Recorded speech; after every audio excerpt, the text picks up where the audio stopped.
Good morning, everyone. Good morning, good afternoon, good evening to everybody that's here. Welcome to Emergency Management Associates, coming to you from 392 miles west of Kitty Hawk Beach, North Carolina, at the Area Command. Welcome here to Emergency Management Associates, everyone. Thank you for being here. As we've been doing for quite some time, we're going to start off this evening with the Pledge of Allegiance and the nation's national anthem. Would everybody please rise?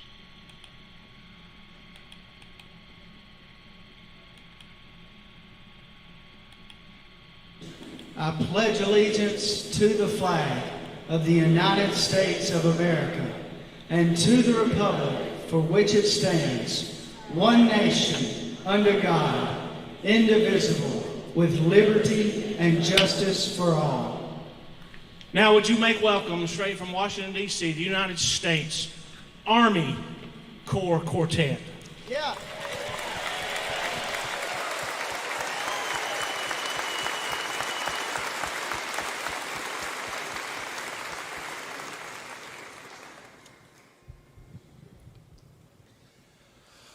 Oh, say, can you see by the dawn's early light what so proudly we hailed at the twilight's last gleaming, whose broad stripes and bright stars through the perilous fight o'er the ramparts we watched were so gallantly streaming, and the rocket's red glare, the bombs bursting in air, gave proof through the night that our flag was still there.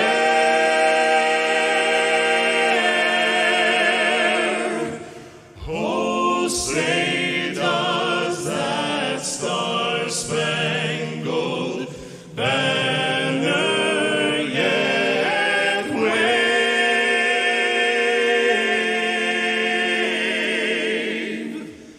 o'er the land of the free and the home of the brave?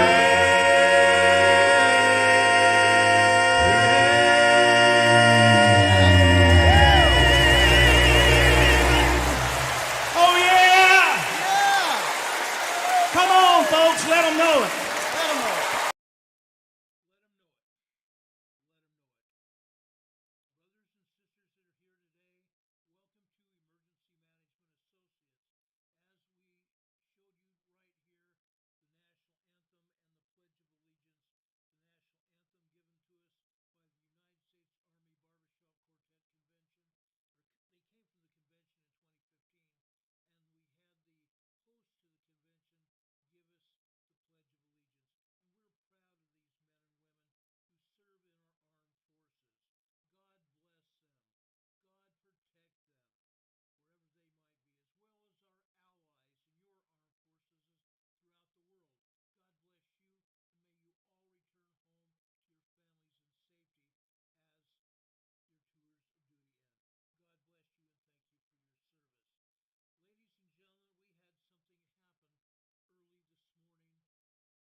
I'm so sorry, guys. No sound. Every time, almost every time,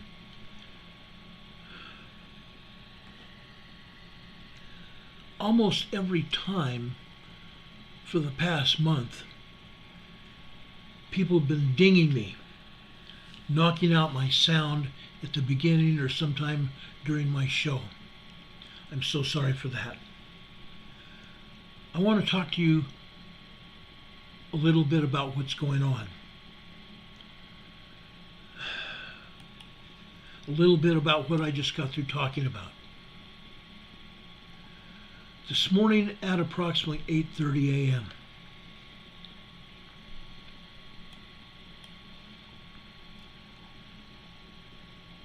there was another shooting in Louisville, Kentucky.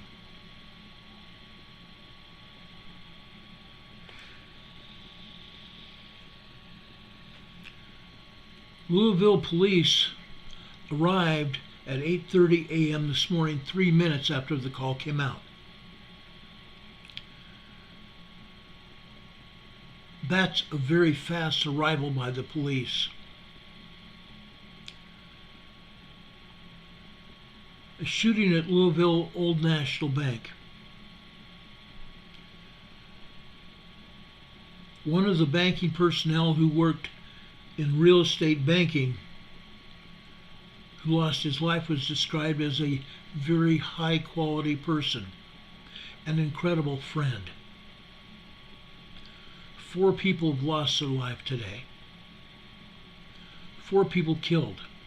At least 9 others were injured after a gunman opened fire in the Old National Bank in Louisville, Kentucky this morning. I've received calls and I fielded messages from people asking me how someone could enter a bank before business hours and shoot people to death. This gunman was a bank worker. He came into the bank through an employee's entrance, as did these other people, for a meeting prior to the bank opening up. Interim Louisville Metro Police Chief Jacqueline Owens Villarreal said the shooter was also killed at the scene. Police have not yet confirmed a motive. Authorities from the U.S. Office of Alcohol, Tobacco, and Firearms conducted a raid on a Taylor Avenue home this afternoon, involved with this investigation. Thomas Tommy Elliott, age 63, was killed. Elliott was Senior Vice President of Commercial Real Estate at Old National Bank. During a news conference today, Kentucky Governor Andy Beshear said that Elliott was a good friend who helped him launch his law career. Beshear and Louisville Mayor Craig Greenberg called Elliott a good friend during the news conference this afternoon.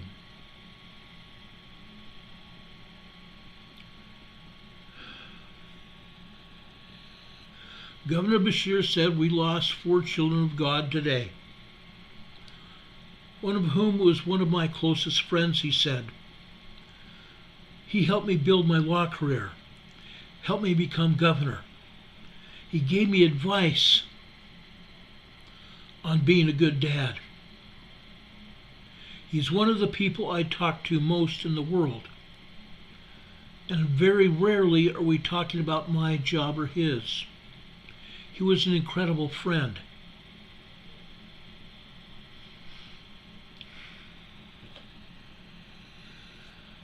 Josh Barrick, age 40, was a Senior Vice President of Commercial Real Estate Banking at Old National Bank. He had been in the position less than a year. He had spent nearly 20 years in the banking sector, previously holding a similar role at West Banco before coming to Old National in 2022. He was named one of Louisville business's first 20 people to know in banking. He was also a husband and a father to 2 children. He attended church in Holy Trinity Church. James Tuitt Jr., Jim as he was known, was 64. Tutt was a commercial real estate market executive for the southern region of Old National Bank. He started with the company in January 2015. Oldham County Judge Executive David Vogel knew Tutt from his time on the board at Oldham LaGrange Development Authority from 2011 to 2022, including another number of years as its chair. He added a tremendous amount of insights as we went about developing our office park in LaGrange. He's a very high quality, well thought of individual. It's just sickening to hear what's happened. Julia Farmer, age 45, was also killed.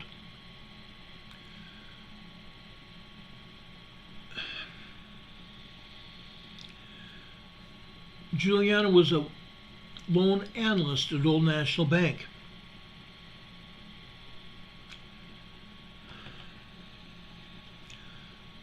Yesterday, Easter Sunday, she was just celebrating news of an upcoming new grandchild. My heart was so happy. Grand number 5 on the way. Near the end of March, Farmer posted that she was seizing all that life had to offer. It's up to you to create your own happiness, and I'm doing just that. Michael Williams, her uncle, said that she had just recently moved to Louisville. She told me she was moving to Louisville. She had a great job opportunity. Now we're mourning you losing your life at the job. I'm just hurt.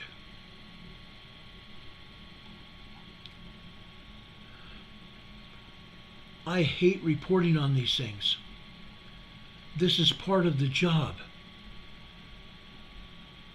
This was part of my job, responding to these things during my career.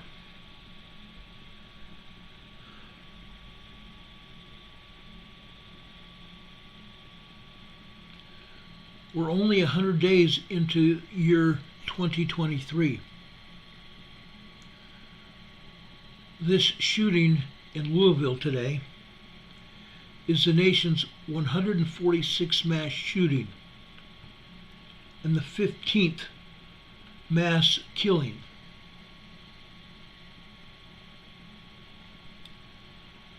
Folks, it's got to stop. It's got to stop. Somebody also told me that we've got to get rid of the guns. I'm telling you, brothers and sisters, ladies and gentlemen, it's not the guns. It's the stupid people that turn their guns into a weapon and hurt, injure, and maim and kill people. It's got to stop. It's got to stop.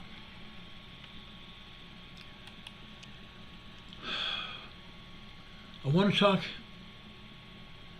about a volcano. We talked about this volcano in the past. It's over in Kamchatka Peninsula. We talked about this volcano on Friday. Guess what? It's erupting. This is Shiveluch Volcano. Those of you that have known me, we've talked about Shiveluch before.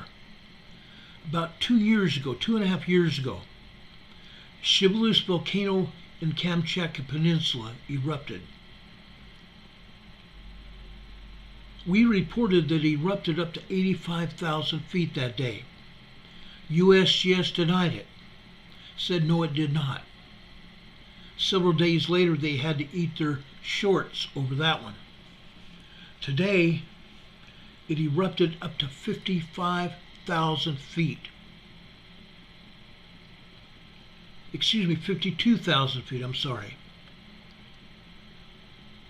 Erupted up to 52,000 feet. Flight level 520. The ash in the air is moving at a rate of 35 knots in a northwesterly direction, meaning that ash is once again going to go up into Alaska and into northern Canada. The jet stream could also carry that ash further south and east, going down east into the United States, south and east into the United States, depending on the jet stream. Shiveluch volcano is Russia's Kamchatka region, and it's erupted before. Tonight it erupted there on Kamchatka Peninsula, today April 11th. According to the Institute of Volcanology and Seismology of the Far Eastern Branch of the Russian Academy of Sciences, there is a risk of hot lava flows blocking the highway in that area. Due to bad weather, video observations of the volcano are difficult. There is a winter cyclone, a blizzard that continues to affect that region. It is snowing, heavy blizzard conditions. Calculations show that the height of the ash cloud has reached 52,000 feet.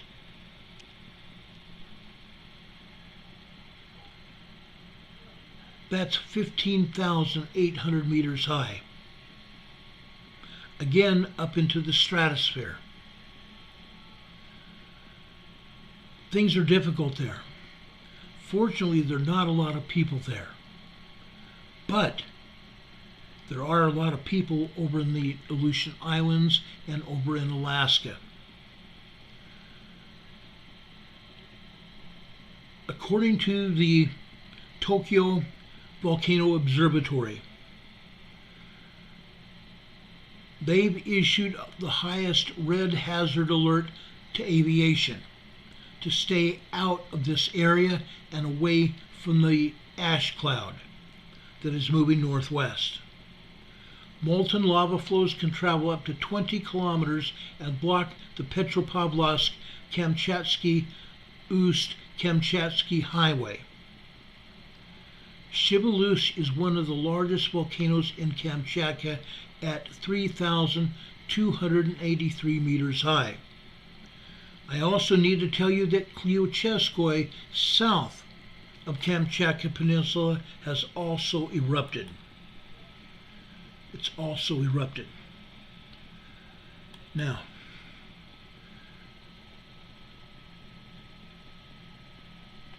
I want to talk about some other volcanoes that have also been erupting here. Let me pull up my information here.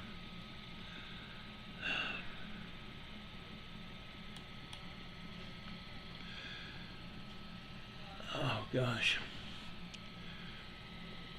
One of the Western Hemisphere's most dangerous volcanoes over in Colombia, Nevado del Ruiz, also erupted today.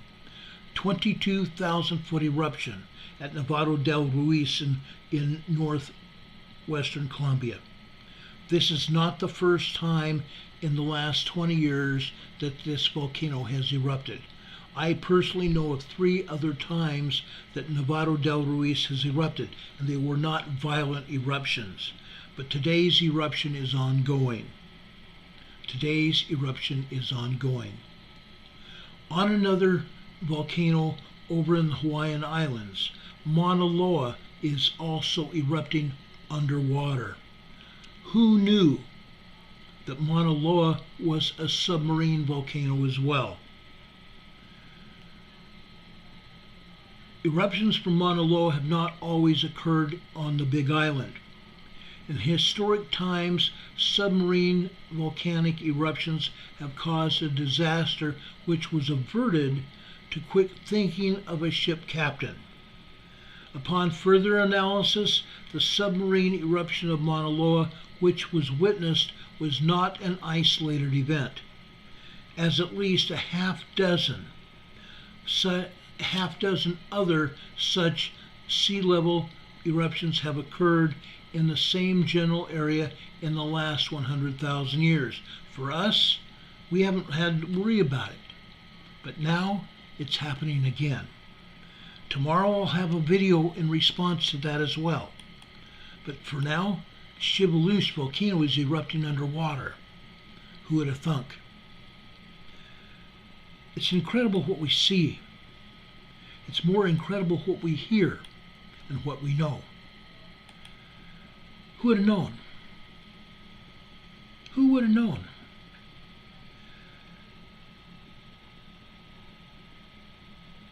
Like I said, there was Shiveluche erupting today.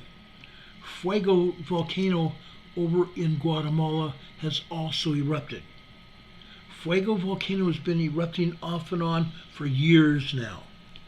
Another volcano just north of there, Popocatépetl, in southeastern Mexico, southeast of Mexico City, has also erupted. Another one down in that wonderful area of Java, Semeru volcano also erupted. Sunis Ejima volcano erupted just south of Japan today. Explosive activity is continuing. It erupted up to 5,000 feet today. Not that big a deal. 1,500 meters. Okay, flight level 050. In East Java, as I said a minute ago, Semeru volcano also erupted. This was also not that big an eruption compared to what Shiveluche has erupted to. Semeru erupted up to 14,000 feet today. Flight level 140. Another volcano over in central Indonesia, near Halmahera, Indonesia, also erupted. Dukono volcano has erupted, a 7,000 foot eruption. This is very typical of what Dukono does, anywhere between 5,000 and 7,000 feet. This is ongoing. Dukono volcano in Halmahera, Indonesia, a 7,000 foot eruption, 2,100 meters high, flight level 070. Now, another volcano that is continuing to erupt in Alaska. This activity is new, fairly new, in the Katmai, Alaska Peninsula, near Anchorage. The Volcanic Ash Advisory Center, the Alaska Volcano Observation Center, the AOC, has warned about a volcanic ash plume that rose up to 8,000 feet today. Flight level 080, the Katmai, Alaska Peninsula. We talked about Popocatépetl. That eruption was a 22,000 foot eruption, 6,700 meters high, flight level 220. Another volcano besides Fuego, Santiaguito volcano, erupted as well in Guatemala. That explosive activity is continuing up to about 10,000, 11,000 feet from what we gather here. Fuego was up to 15,000 feet, also over there in Guatemala. Again, Nevado del Ruiz today, 20,000 foot eruption there, 6,100 feet, flight level 20.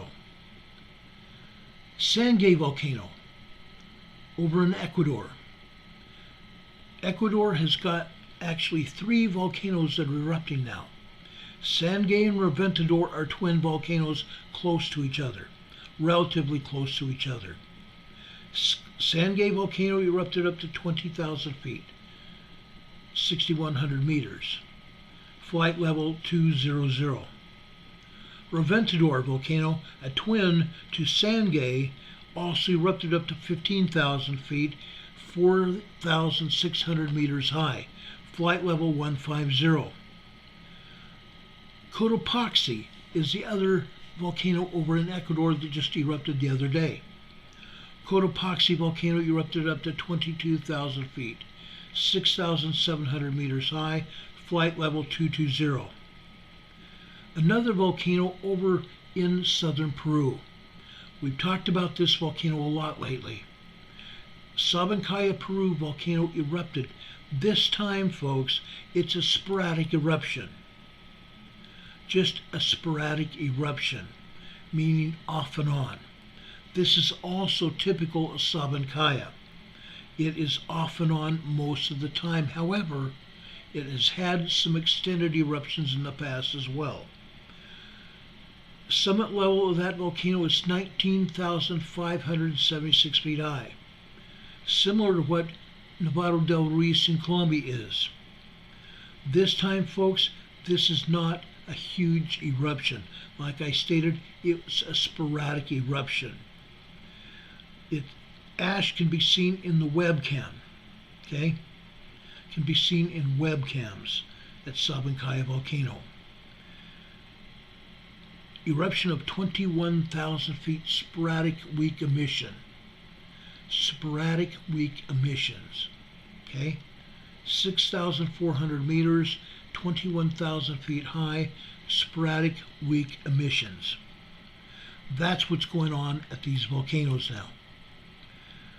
Folks, this happens a lot. This is going to continue to happen. It's not the first time. Okay? Tonight, I want to spend some time talking about some earthquakes and volcanoes. I'm going to be talking about earthquakes and volcanoes. Okay? We're going to primarily be talking about volcanoes over in the upper Pacific Northwest. But I first want to address something else that came to my knowledge earlier this afternoon when I was doing some research. And again, I've had multiple people talk to me about this today. I want to make something very clear. A video came out earlier today that stated that only the Pacific Northwest had subduction action going on. The Juan de Fuca Plate, the Farallon Plate, the Pacific Plate, and the Cascadia Subduction Zone Plate. The Cascadia Subduction Zone is an earthquake zone. However, as that person said, only that northern area was under subduction. I want to make it perfectly clear.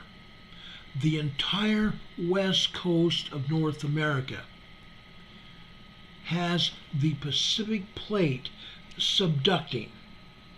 The entire North American continent, represented by my right hand here, the entire North American continent is getting the Pacific Plate that is subducting underneath it, making a head dive directly into the center of the Earth. A head dive into the center of the Earth.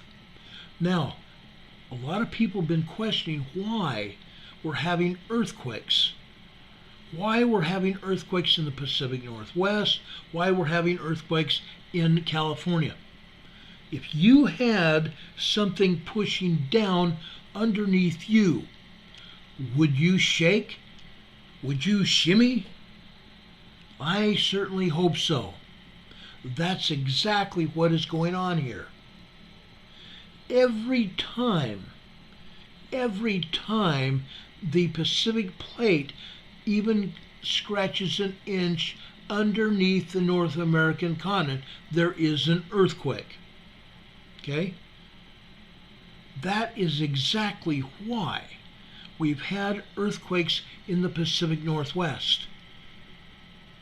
You guys in the Pacific Northwest have had 2 large earthquakes happen there. You guys know what that's like. Down here in California, we've had many earthquakes. Many earthquakes. The 1989 San Francisco earthquake, a 6.9 magnitude earthquake, shook San Francisco, killed a lot of people, injured hundreds or thousands more, burned down buildings as a result of that quake. The Pacific Plate subduction. We've talked about earthquakes happening on the San Andreas Fault. The SAF, San Andreas Fault. Why? Because the Pacific Plate is subducting.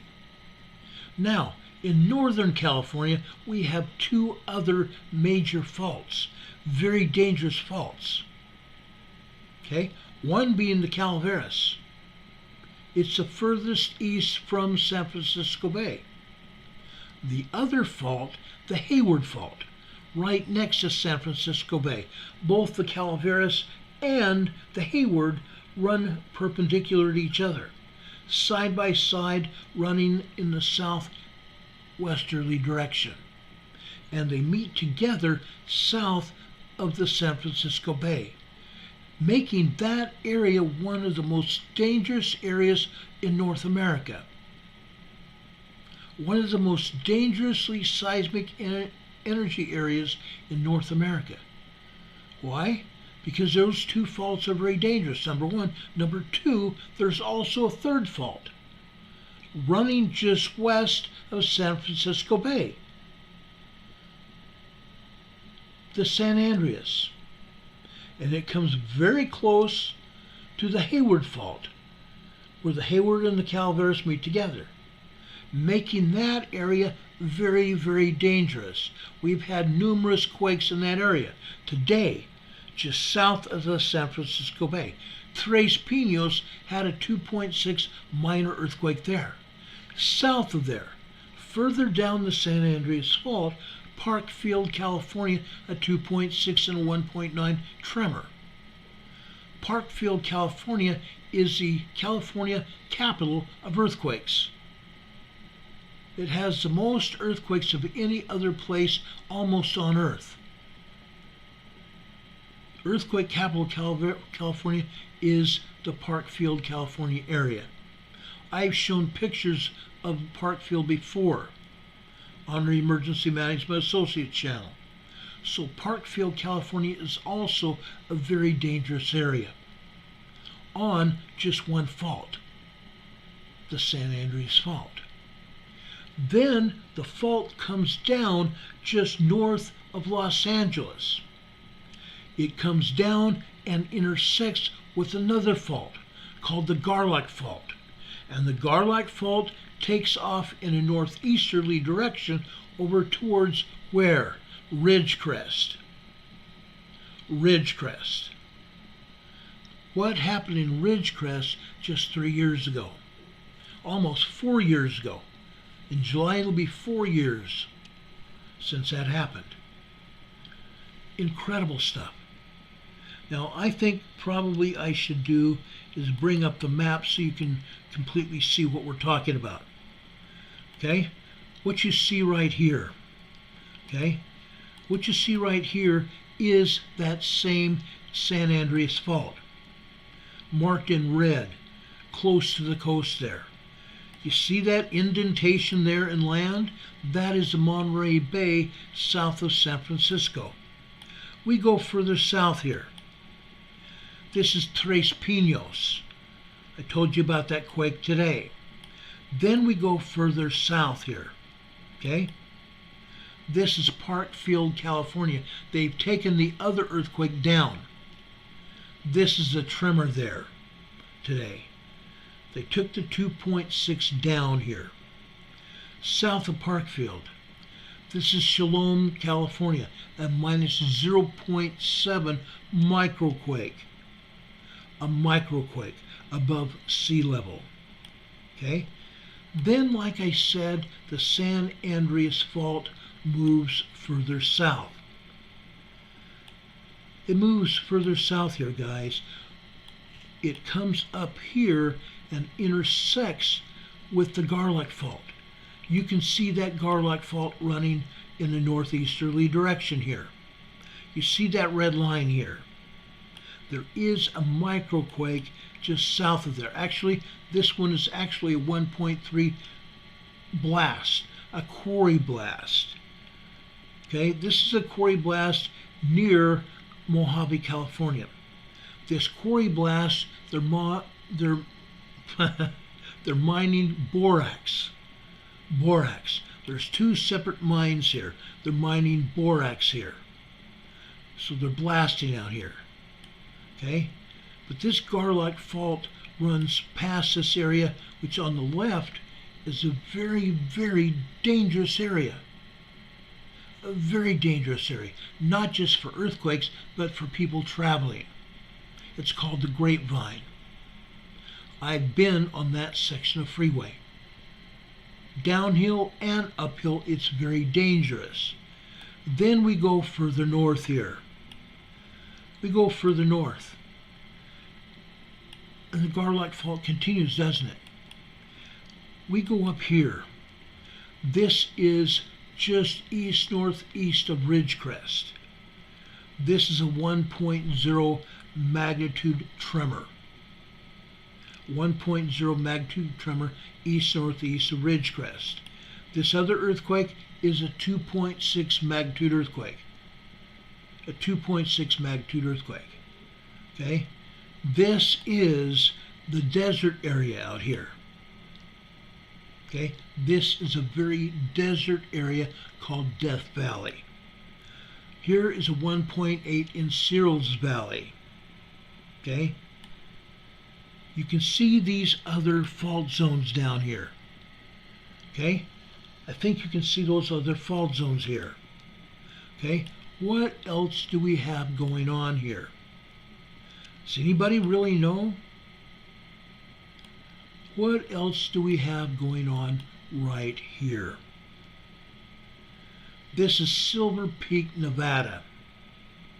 Silver Peak, Nevada, a 0.3 microquake.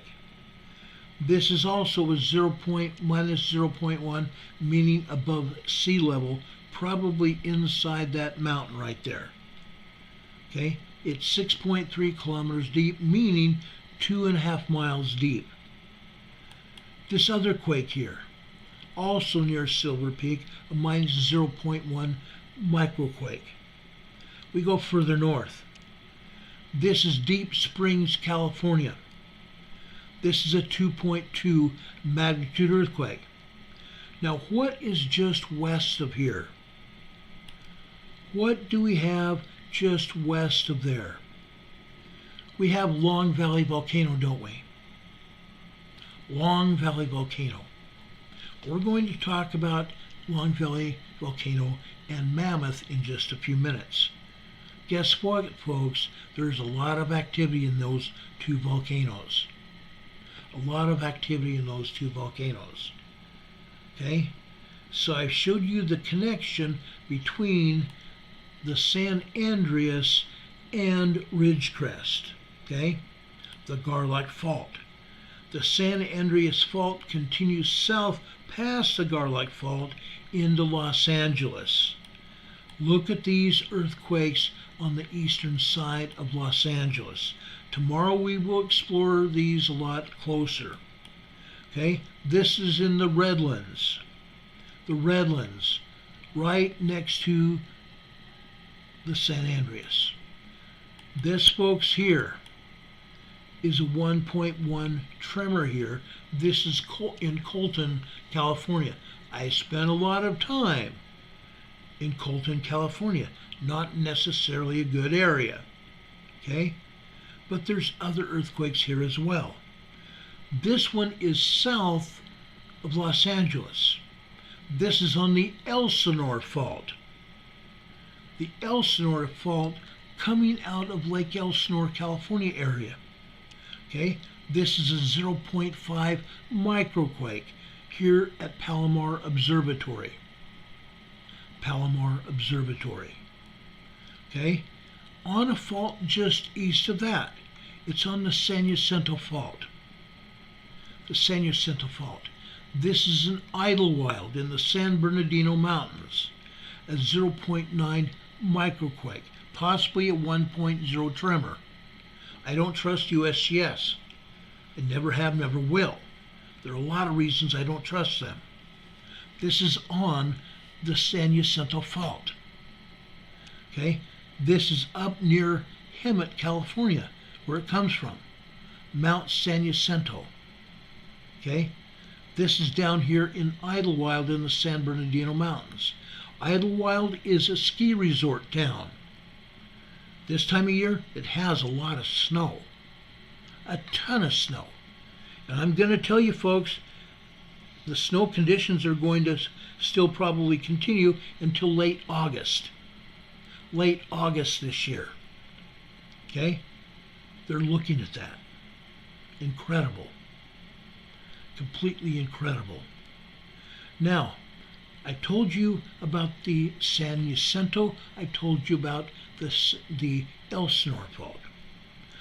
Further east from the San Jacinto Fault, folks, east of Idlewild, California, we have the San Andreas Fault.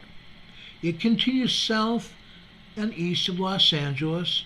It continues its descension into California here, into Imperial Valley, California.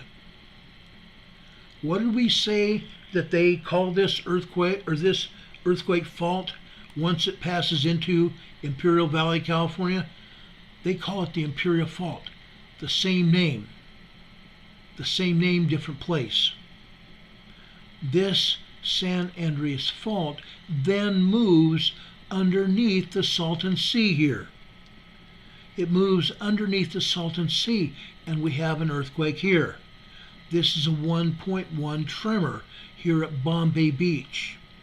Tomorrow I'm going to show you a lot of earthquakes and tremors here at Bombay Beach. They don't want to talk about all the earthquakes here at Bombay Beach. They're a lot larger than a 1.1 tremor.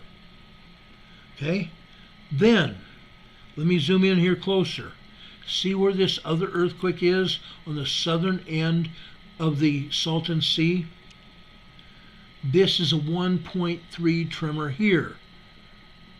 They're calling this 12 miles west-southwest of Calipatria. No, folks, it's not. It's at Calipatria. Maybe just west-southwest of Calipatria. Not northwest. Okay? I don't care what USGS says. They've got their head on backwards. Okay? This is right next to Calipatria. I'm going to show you probably over 100 earthquakes that have happened today. Earthquakes and tremors today here in Calipatria. They show us one. There's over 100 here.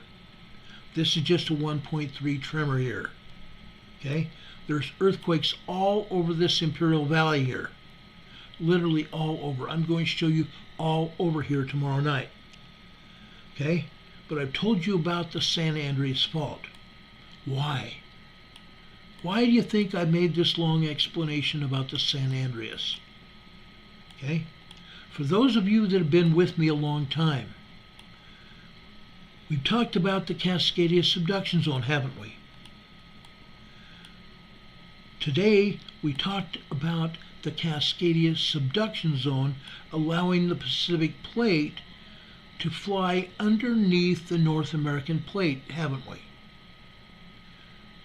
The Pacific Plate does a deep dive deep into the Earth along the west coast of North America, including Canada. You can see the Cascadia subduction zone going up here almost to Queen Charlotte Island here. Okay? The Pacific Plate covers the entire west coast of North America. It's taking a deep dive underneath the North American coast, right here, the North American plate. Over here, we are expecting a 9.0 to a 10.0 earthquake to happen right here, in this area here. Again, this Cascadia subduction zone runs all the way from Queen Charlotte Island, where I showed you just a minute ago, all the way down the west coast. All the way down the west coast, going down west of Washington, Oregon, and Northern California. Northern California. What happens? What happens when it reaches here in Northern California? The Cascadia subduction zone ends. It joins with two other faults. Down here south here, that runs west, this happens to be another fault zone. Another huge fault zone. It's a huge plate. Okay? So the Cascadia subduction zone runs down here. It connects with this plate and the San Andreas Fault. This is called the triple junction. You can see the triple junction plainly here. Okay? This is where it connects. As we stated 2.5 years ago, about 2.5 years ago, there still is a scientist that is a professor of geology at Oregon State University. This gentleman, we talked about him just a few weeks ago. This gentleman had a conference in San Francisco on December 23rd that year. And he said that the Cascadia subduction zone would probably trigger the San Andreas Fault. It probably would trigger the San Andreas Fault, and this is exactly why. At the triple junction, it joins with the two other faults here.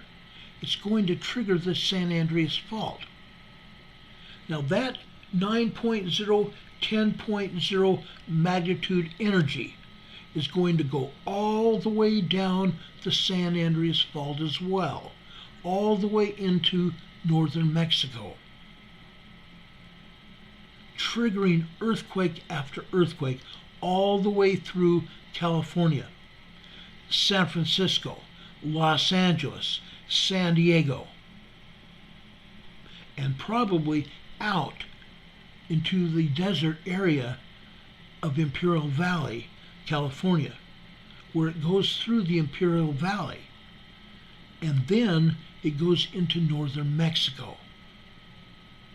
Right at the border of northern Mexico and the United States of America, Imperial Valley, in an area they call Guadalupe, Victoria, we had a 7.1 earthquake on the San Andreas Fault in April 2010. 13 years ago. 13 years ago on Easter Sunday.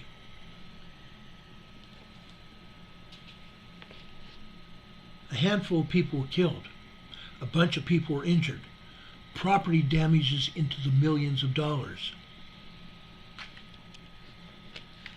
Can you imagine what's going to happen when the Cascadia subduction zone triggers the San Andreas Fault all the way down through California?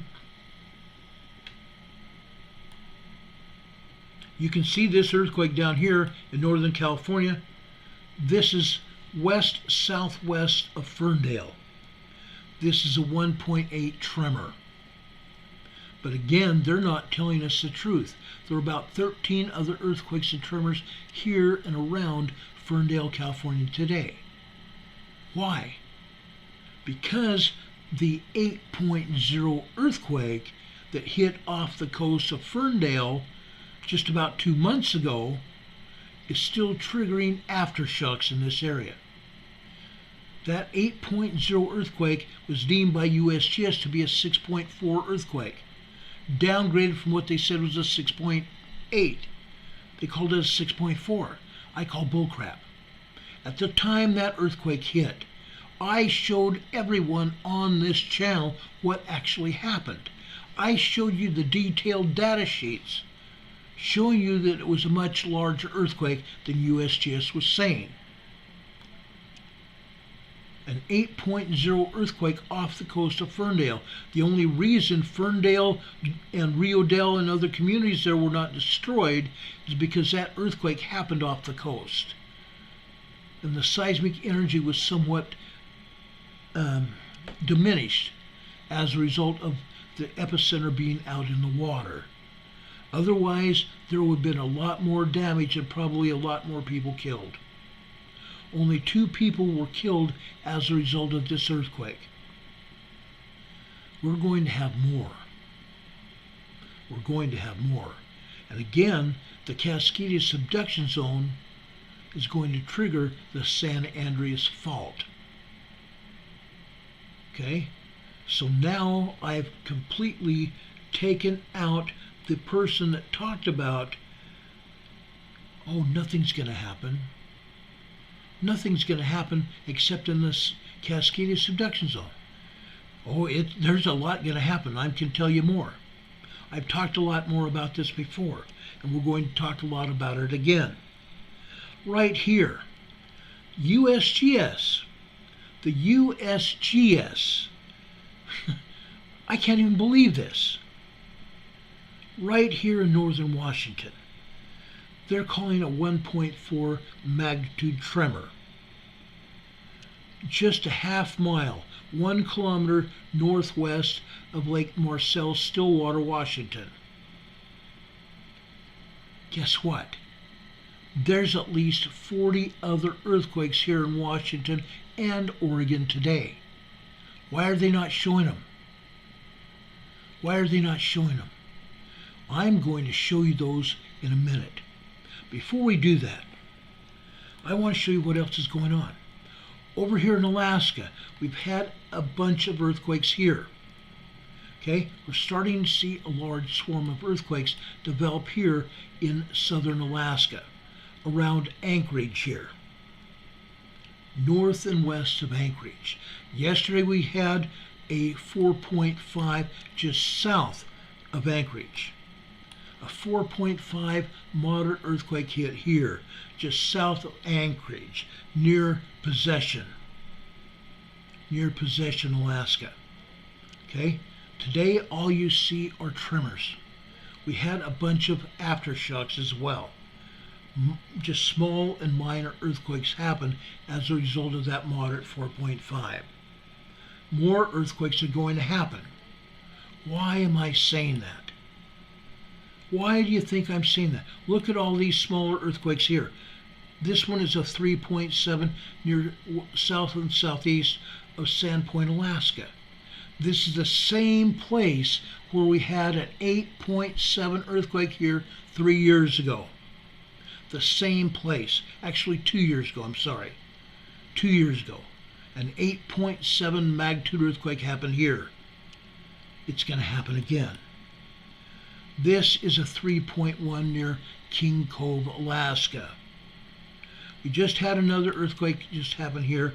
This is a 0.6. This is just a microquake. A 0.6 microquake here. This is 8 miles west of Dutch Harbor, Alaska. West of Dutch Harbor, Alaska. There's also a swarm going on here. Look at the volcano. Look at the volcano. All these earthquakes here are volcanism related. Okay? And guess what? Isn't that just peachy keen? Every frickin' time that I'm on the air using this map, this agency cuts me off. Not gonna last. I figured out a way around them.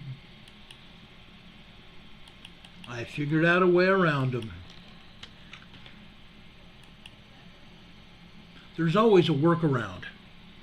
There's always a workaround.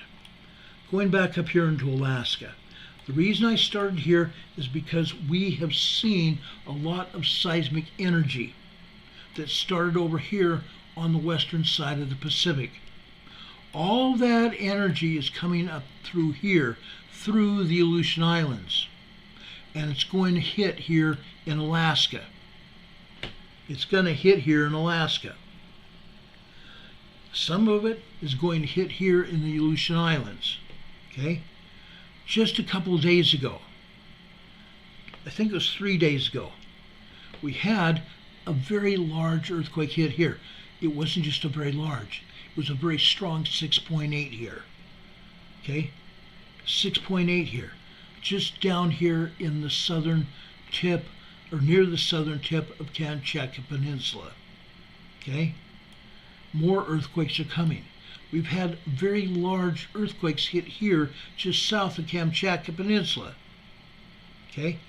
That energy is following this seismic zone, this earthquake fault that's red in color here. It's following all the way up to the Aleutian Island Trench. That's going into Alaska. Okay? All these earthquakes that have happened. We've had several 5s down here just off the southeast coast of Hokkaido, Japan. We've had several 5s here off the east coast of Honshu, Japan. Okay? All that energy is going up towards Kamchatka Peninsula and Alaska. Okay? We've had a couple 5.0s over here near Taiwan. A lot of stuff is going on there. Right now, the island of Taiwan is surrounded by Chinese ships and a Chinese aircraft carrier. Okay? One of our Senate members met with the president of Taiwan, and now Chinese has gotten their nose out of joint and has said that the United States and Taiwan is going to pay. Okay? But that's not seismic related. We've had numerous earthquakes down here in Indonesia. They're not showing a single earthquake except over here in the Andaman Islands. Okay, this is a lie. They're lying. This is a 4.7 moderate earthquake in the Andaman Islands here. Nicobar. A 4.7 earthquake. This is a shallow earthquake. 10.3 kilometers deep. Not a big deal. 6 miles deep. A shallow earthquake. A moderate earthquake. But they're not showing a single earthquake here in Indonesia. There's at least 24. At least 24. Over here in Semeru, Indonesia. I told you about the Semeru volcano that erupted. Very large eruption today. Very large eruption. Then, you can't make this stuff up. Over here in Halmahera, Indonesia, Dukono erupted up to 7,000 feet. Okay? Yet there's no earthquakes. Every time we have a volcano erupt, there's at least a 5.0 earthquake that's there. A volcanic eruption is like a 5.0 earthquake erupting or exploding in the crust. Okay? But not one single earthquake there. Over here, this is Papua New Guinea. This is a 5.1 earthquake here. Okay? This is near Tari, Papua New Guinea. This is on land. This is not a very large, this is a very small large. You can understand that. This is anything between 5.0 and 5.9 is considered to be a large earthquake. A very large earthquake is 5.5 to 5.9, or 5.6 to 5.9. This is a relatively small, large earthquake down here. Okay, it's a 5.1 earthquake. It's in a huge tropical jungle down here. The epicenter's down here in the jungle. Yet there are villages of people that live all over this island here. They probably felt something from this earthquake. Something from that earthquake. Now, there's other earthquakes here as well. This over here is in the Solomon Islands today. This is a large 5.4 mid-range earthquake. Again, it's a very shallow depth. Okay? This is a 10.0 kilometer depth, 6 miles deep. 5.4 magnitude earthquake. We told you this was going to happen. We've been monitoring these earthquakes that have been happening here in this area. We knew that 5.4 is going to happen. There have been other 5s here as well. Okay? Down here south of there, this is in the Vanuatu area. This is also a 5.1 earthquake. We knew this earthquake was going to happen as well, from moderate earthquakes in the same area. Down here, this is south of the Fiji Islands. This is a moderate 4.3. Up here is in Tonga. Area is in Tonga. This is 8 miles northeast of Hihifo, Tonga. This is a 4.5 moderate earthquake. Again, 142 kilometers deep. Okay? Not that deep. It's deeper, but not that deep. I want to take you over here. This is something else that you ought to be concerned about. Again, we told you about the Mauna Loa volcano erupting underwater. Unreal. Right down here. Okay? These earthquakes are over on the southwest coast. They belong to a place called Pahala. These 2 earthquakes off of Pahala today are volcanic related. Okay? Pahala is where all that magma from a magma plume in the southern part of the Pacific Ocean. It comes up here to Hawaii, to Pahala. Pahala distributes that magma to all the volcanoes. That's why we're seeing earthquakes here. This is a 2.6 off the coast, and this is another 1.8 tremor. Now, what do you need to know about this? Folks, we have earthquakes here as well. Why? Because there are undersea volcanoes here. Undersea volcanoes are called seamounts. Other volcanoes here that are also getting magma supplied from that magma chamber running from the South Pacific. Okay? That magma is coming in here. These undersea volcanoes are getting smacked around a little bit by incoming magma. Then once that magma reaches shore, okay, underneath this area here, there are magma tubes, magma channels that run the magma to the volcanoes. Right here is a 2.0 earthquake. Usually there are a lot of other earthquakes here. I don't know why there's not that many, but right here there are a few here. That's a 2.0. This is a 1.9, and just north of there, north and west of there, here's a 2.2 magnitude earthquake. Now, as I said, Pahala is a distribution point for magma. We have another earthquake here, just south of Kilauea. This is a 1.9 magnitude tremor, but I'm going to call it a 2.0 earthquake. The 0.9 society is alive and well. Okay, you can't trust USGS. Anything 0.9 is usually just 1 magnitude higher, because heaven forbid the USGS wants to tell the truth. Heaven forbid that they don't tell us the real magnitude of these quakes. This is magmatic related to these volcanoes here. Okay? Over here is Mauna Loa. Okay? Mauna Loa. This is over on the western flank of Mauna Loa. Okay? This is a 1.6 magnitude tremor here. 1.6 tremor over on the west side of Mauna Loa. Up here, this is Mauna Kea. This is a volcano north of Mauna Loa. This is Mauna Kea. This is a 2.0 earthquake. If I showed you seismograms from here, you would see that Mauna Kea has even more earthquakes and tremors than Mauna Loa south of there. I could show you seismograms from Mauna Loa here that show a ton of tremors and earthquakes. But there's even more here at Mauna Kea.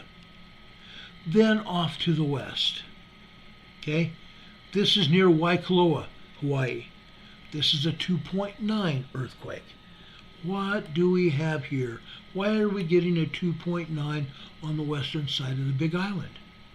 Because, folks, there is another volcano right here. Hualalai volcano is right here. Okay? That's why we had a 2.9 here. It's incredible. Linda Covington's calling it the 0.9 Club. Yeah, the 0.9 Society at USBS. Exactly right. Anyway, that's about Hawaii. One other place before we go over to Cascadia. And I would urge you all to make sure you hit the thumbs up button for us. We'd really appreciate it. Also, before I continue, while I'm on the subject of the 0.9 Society and what we're doing here on YouTube, please, folks, please go over here before you leave. Make sure you're still subscribed to our channel. USGS has been unsubscribing people all the time. They've been unsubscribing people, folks. We have nearly 800 subscribers now on our new channel. That's almost unheard of for people like me on this channel. Okay? For new channels like me here now, the other channel didn't count apparently. It's unheard of for somebody like me to all of a sudden 3 weeks, 4 weeks later have 800 subscribers. You guys are doing that. You guys want to know what's going on, and you're telling your friends about us, and we greatly appreciate that. But unsubscribing is something YouTube does. Make sure you still subscribe. We're getting a lot of people that tell me they're unsubscribed and they have to resubscribe. When you resubscribe, people, please, please, for your safety and what you want to know, make sure when you resubscribe or subscribe, make sure you click on the bell icon. There's a little bell in a circle. Click on it. When you do that, a drop-down menu of 3 items is going to come up. Click on the word ALL, the top one. Click on the word ALL. That should get you subscribed to our program. And it should get you notified when we come on the air. Hopefully you get notified. YouTube doesn't always tell people about it, us coming on the air either. Sometime after 6 p.m. every day we come on the air during the weekdays. Today it was a bit later and I'm sorry. I had some health issues that are still plaguing me from my cancer. Okay? My dear friend Renee Steffi is here with us. She said she just had to resubscribe too. It happens, folks. It happens. Anyway, one other earthquake area that I want to talk about. Okay? It's right here in Puerto Rico. Down here in southwestern Puerto Rico. You can see this earthquake swarm here. This is as a result of a moderate 4.5 earthquake that hit here yesterday. A 4.5 moderate earthquake hit here. It was a fairly shallow earthquake as well. These are aftershocks of that quake. These are aftershocks. Yesterday we had 3.7s, 3.5s, 2.6s, 2.8s. Aftershocks from that 4.5. Now, for those of you that don't understand and know what's going on down here, okay, this is southwestern Puerto Rico. 3 years ago, over 3 years ago now, December 28th and December 30th, there were 2 major earthquakes that hit this area. 2 major earthquakes that hit this area. These were man-made earthquakes. That 8.0 and 8.2 or 8.2 earthquake that hit this area were man-made earthquakes. How is that possible? How is that possible? This agency right here. Do not put this agency in the chat. Do not put it in the chat. YouTube doesn't like it. That's why I don't say the word. This agency right here on December 28th lit off 3 locations. They activated 3 locations, one in Norway, one in Russia, and one down in northwestern Australia. They triangulated Puerto Rico. And on December 28th, 3 days after Christmas, they lit off those facilities, causing an 8.0 magnitude earthquake to hit here. A lot of destruction. Homes destroyed. Buildings falling off the foundations. People's lives endangered, and people died. 2 days later, and it wasn't an 8.2, I believe it was an 8.4. They increased the magnitude again. On December 30th, they lit into Puerto Rico again, causing an 8.4 magnitude earthquake to hit the island in this exact same location. If that wasn't enough, the first earthquake they had did not topple a natural phenomenon here. There was a natural monument here at the beach. Down here at the beach, okay? There was a huge arch, much like you see in Arches National Park in Utah. A great big huge sandstone arch was down there.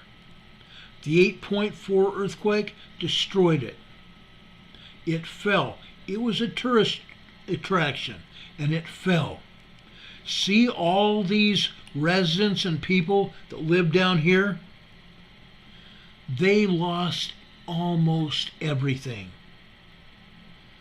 They lost almost everything in those 2 earthquakes. Buildings destroyed. Electricity knocked out for 2 weeks. 2 weeks after that earthquake. Residents and people that lived around this area were affected by that earthquake. All over this area, that earthquake rendered it dangerous. There were hundreds of earthquakes hitting this area afterwards. There still are. Every one of these earthquakes are an aftershock of the 8.0 and 8.4 earthquakes that happened December 28th and December 30th, almost 3.5 years ago, 2020. Right after Christmas. Go figure. One earthquake up here. This, I don't believe, is connected with these particular earthquakes, but it might. Excuse me. My allergies. This earthquake might be connected to that. This is a 2.6 in the internal area here of Puerto Rico on the island here. It's in a mountainous area here on Puerto Rico. Okay? This earthquake up here is no, I don't believe it also has anything to do with that earthquake. This is a 2.4. This is 5 kilometers west-northwest of Mayaquis, Puerto Rico. Okay? Now this quake here, this is in the middle of the Mona Passage here. The Mona Passage is a body of water between the Dominican Republic here and Puerto Rico here. Guess what? USGS, in their infinite wisdom, is calling this a 2.4, but they're saying it is 5 kilometers west-northwest of Mayaquis, Puerto Rico. I'm sorry, not Mayaquis. I'm sorry. That's not true. They say this is 68 kilometers southeast of Punta Cana, Dominican Republic. It's in the Mona Passage. They're not correctly identifying the location of this quake. They're not identifying the location. It's not 68 kilometers southeast anything. It's out here in the Mona Passage. They've correctly identified the Mona Passage before. Why they're not, who knows? This is the one reliable, best earthquake seismographic agency in the world. Really? You can't prove it by me. You can't prove it by me. Let's take you over now. Let's take you over now to the wonderful Pacific Northwest. Okay? Right now I'm taking you to Mount Baker. This is a volcano just south of the Canadian border. Just south of the Canadian border in Washington State. It's in Whatcom County, Washington. Look at what is going on here. Okay? This is the Upper Baker Dam. This is the Upper Baker Dam here. Okay? Now, I'm going to enlarge this for you to see. Okay? This is a lot of seismic energy. But, folks, it's not just seismic. Okay?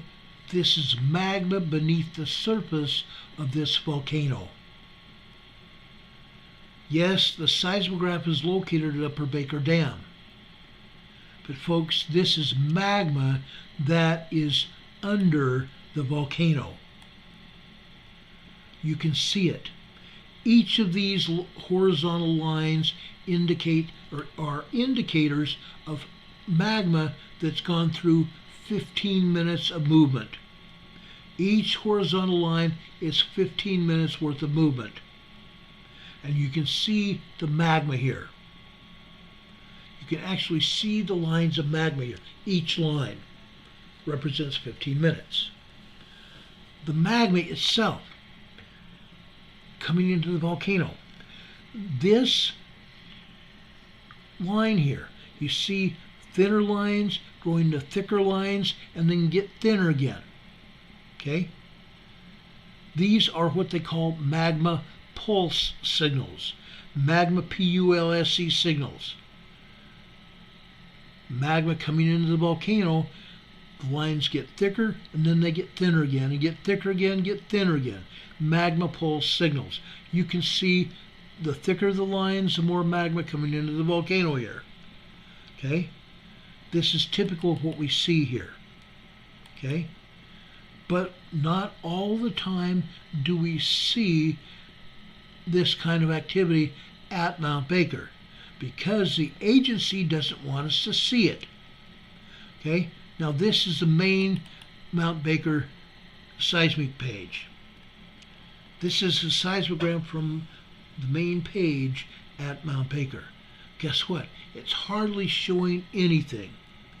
It's showing some tremors, and you can see some tiny vertical lines with no dots in the middle of them.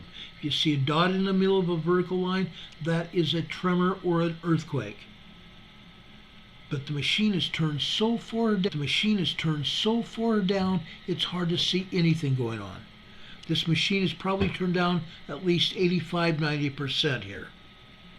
This is typical of the agency. This is the Pacific Northwest Seismic Network that we get these seismograms from. Now I'm going to show you another one. Okay? This is another channel from that same seismograph. Okay? Here we're seeing a little bit more information. Again, we see tiny lines here that should be bigger. If the seismograph was turned up to where it normally should be, these vertical lines would be larger, longer. Okay? Now, down here, near the bottom of the seismogram. Now, I'm going to enlarge this here for a minute so I can show you what's going on. Okay? Up here on the left-hand side, it says 0900, right? That 0900 line is actually below that 09. That 09 is 9 a.m. this morning. Okay? You can see it kind of a thicker black line here. That's a magma pulse signal. You can see where it gets smaller and gets larger again. Just barely. The magma is under such pressure here. It's making its way through the turn down of the machine. But still, over here, just about 7 minutes past 9 o'clock, all of a sudden you see a blob of magma here. That line gets thicker, doesn't it? Guess what? More magma under pressure that's causing rock fracturing inside the volcano. Rock fracturing inside the volcano. You can see the vertical lines here in that blob of magma. Okay? It's causing tremors and earthquakes to occur. It's coming into the volcano under pressure. Okay? Now over here to the right, you can see another one. Now over here on the left-hand side, let me tell you this. On the left-hand side, that blue line is 9:30 this morning. 9:30 this morning.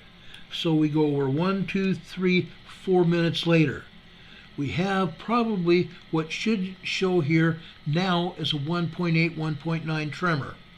This may have been a minor earthquake, 2.0 or larger earthquake, if the seismograph was turned up. That blue line continues and gets thicker and gets thinner again here, doesn't it? It comes over here on the right-hand side. This, folks, is just prior to 9:45. So this would probably be 9:49 a.m. this morning. Okay? Another time you see a big blob of magma with vertical lines going through it. Again, that magma is hitting rock inside that volcano, causing tremors and earthquakes, causing that rock to fracture. That's what's going on there. Okay? Now over here on this red line. This red line is actually 10:15 this morning. You can see these blobs of magma here with these vertical lines. Again, this volcano is getting hit with earthquakes as a result of magma that's entering the volcanic chamber here at Mount Baker. Now that I've said that, there's one other seismogram I want you to see here.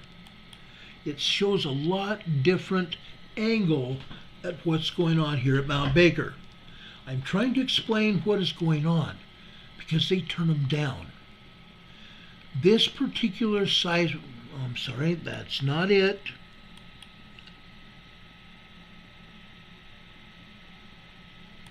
Here it is. This particular seismogram is showing the activity. Okay? Remember on those other seismograms we showed you, there was very little bit of activity going on at the top of them. At the top of the seismogram. Now, this seismic energy you see here, this is called VOF waves. The magma coming into the volcano is causing very low frequency waves. That's what happens when magma comes into a volcano. It shows up as very low frequency waves, VOF. That's what these wavy lines are, VOF waves caused by the magma. So folks, you saw those tiny lines at the top of those other seismograms. Why did they happen? Because there's activity there. And those tiny lines are indicative of magma trying to come into the volcano. And the magma is generating those tiny lines to the seismograph to show there's activity there. But the seismograph doesn't show it because the seismologist has a hole in his head. He's not allowing the seismograph to do its job, showing you the activity. This, folks, is one of the channels of the seismograph. The same seismograph. Okay? But they did not turn down this channel, this particular channel. The seismograph has 5 channels here. 5 separate channels. This channel shows you the VOF wave movement, meaning magma coming into the magma chamber. The others are typical showings of seismograms at Mount Baker. It's typical what people see. But this one, you have to go find it. Once you find it, you can see what's going on. Now, Up at the top, you saw those other seismograms, you saw a little bit of activity here and there, right? This shows a lot of activity. Had the seismograph been turned on all the way like it should have been, it would have showed a lot of activity as well. Tremors and earthquakes.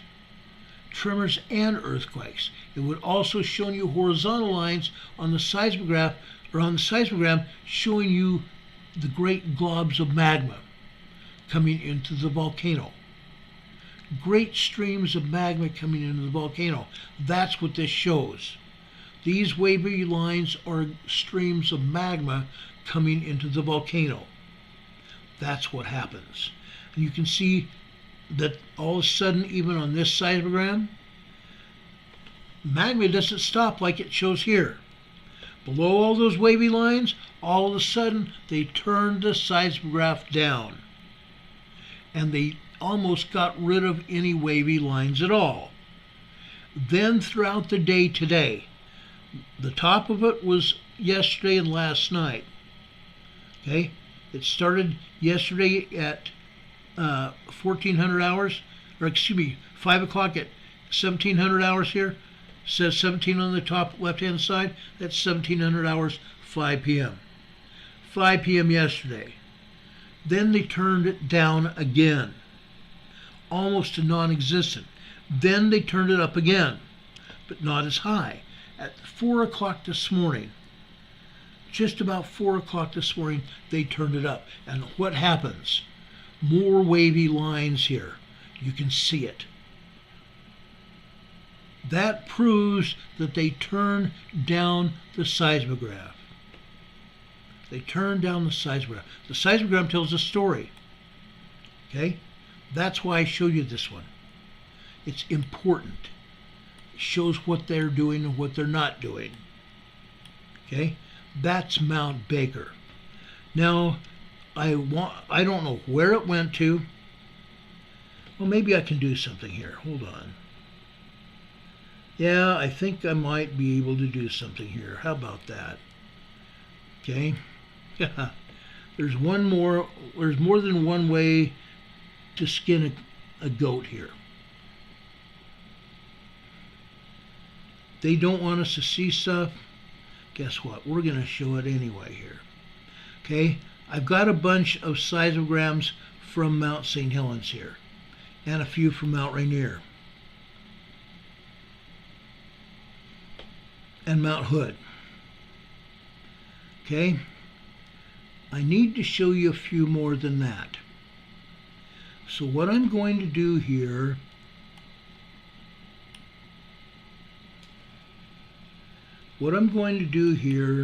is I'm going to bring over several more seismograms, and I don't know why, but the same data sheet that I'm trying to pull information from is not the same data sheet that I'm showing on my computer. What I'm showing on my computer should be the same data sheet that I pull up from the broadcast software that I'm using here. Okay? So there is a great bunch of misresponsible people that have made it so I don't have all my information here. But guess what? I have it now. Okay? And I'm going to show it to you. Give me a second. I also had Glacier Peak, but they're not showing Glacier Peak here, so they must have stopped me from putting Glacier Peak here into my notes here.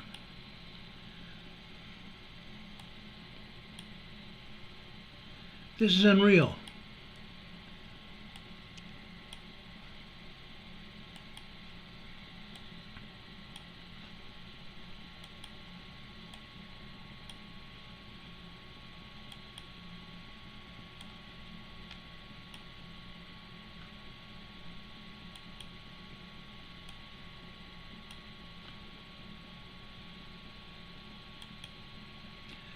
Okay. I've only got a few more pictures to move here, so if you guys would just hang in there with me, I'd appreciate it.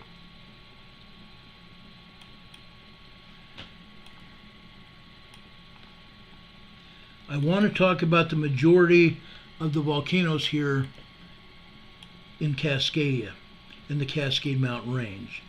There's a reason. Because we started seeing an increase in seismic energy again. Okay? Whenever there's been an increase in seismic energy, there's something going on here that they don't want us to know about.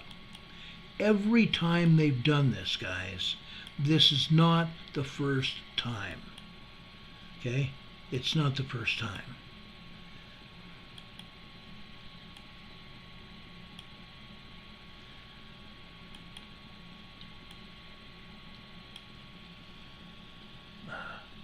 I'm sweating because of the medicine I'm taking for keep my cancer in check.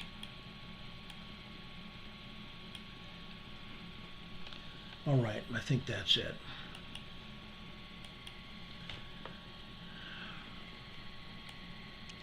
All right, let's move forward here. Like I said, this is Mount Baker here. Let's go down to Mount Rainier real quick, okay? I don't think I'm going to show you everything that I've got here, but I want to show you some of this. I think it's really important. Let's go over to Mount Baker at Camp Muir. Camp Muir at Mount Baker. Look what's happening here, guys. Okay? Over on the Pacific Northwest Seismic Network, those seismograms I just showed you came from the Pacific Northwest Seismic Network. The PNSN, which is a what do they call it? The synonym or whatever. Anyway, when they abbreviate the letters for the name PNSN, the abbreviation here, those other seismograms that I show you come from the Pacific Northwest Seismic Network, PNSN. These seismograms I'm showing here in blue are coming from the USGS, United States Geological Society. Okay, what is going on here? This is Mount Rainier. Okay, we see small, short vertical lines here. Yes, there are some tremors and minor earthquakes here. However, look at this dark blue earthquake here on the left center here. Okay, this happened last night. Okay, this one happened last night about 11:50 this morning. Look how long that earthquake lasted. Okay, it lasted 2 full minutes here. It lasted 2 full minutes. The length of the earthquake. Okay, you can see the length here, 2 minutes long. The bottom and the top of that seismic energy, that signature's been cut off. We don't and can't get a 2 minute long earthquake from a measly tremor. It's impossible. This earthquake here that you see just on this seismogram alone, this should have been at least a 3.5 to 4.0 earthquake here at Mount Rainier. There's no way in heck that we would have gotten a 2 minute long earthquake with that short of information on the signature. No way. This seismic energy here is a lot more than they're showing here. Okay? The seismograph has been turned way down. And I'm sorry I get them mixed up. I misspeak. The seismograph is the machine. The seismogram is the image that we're showing you. So just so you get that right. Okay? Linda Covington says chemo. Oh yeah, it's bad. I refuse to get chemo, guys. Please don't misunderstand me. Yes, I had radiation treatment. Radiation treatment isn't as bad. But I'll tell you, getting hot flashes at all times of the day and night. Most of the hot flashes at night I sleep through. Not all of them though. But every time you see me wiping my brow or underneath my eye, it's not because I'm crying this time. I've already cried earlier. Folks, I wipe my brow, my whole body is wet with sweat when this happens. The radiation that's gradually leaving my body now, the effects of it. It's not over. The medicine it takes that helps me try to keep some of the symptoms in check is also causing a lot of these hot flashes. The radiation causes it, and the medicine that relieves some of it is also causing some of it. It also causes other problems that I'm not even going to get into. It's bad. Hurricane Heather says I need to get black cohosh for hot flashes. I can't find it here. I can't even find it, unfortunately. I would take it in a heartbeat to stop some of these hot flashes. Some of these hot flashes have gotten worse since the radiation. Unreal. Aubrey's saying a little aspirin will help with heat regulation. I do take Tylenol. I can't take regular aspirin. I do take Tylenol. But even that doesn't completely take care of that. Okay? It's unreal. Just totally unreal. But anyway, yeah, radiation, no thank you, I agree. But sometimes you have to make a decision on what you can and won't do. Okay, that's what I did. Anyway, getting back to this. Okay? Now you know most of my life, what I've been going through. Day in, day out. Unreal. Anyway, Sleeping Volcano says, wow, now men know what hot flashes are to every woman. Oh yeah. Oh yeah. And I've had some nurses that aren't even compassionate enough to realize what they're saying, but I've been told by some women, oh, get off of it, quit complaining. We women get them all the time. Don't worry about it. Stop complaining. Quit your bitching. Yeah, I've been told that.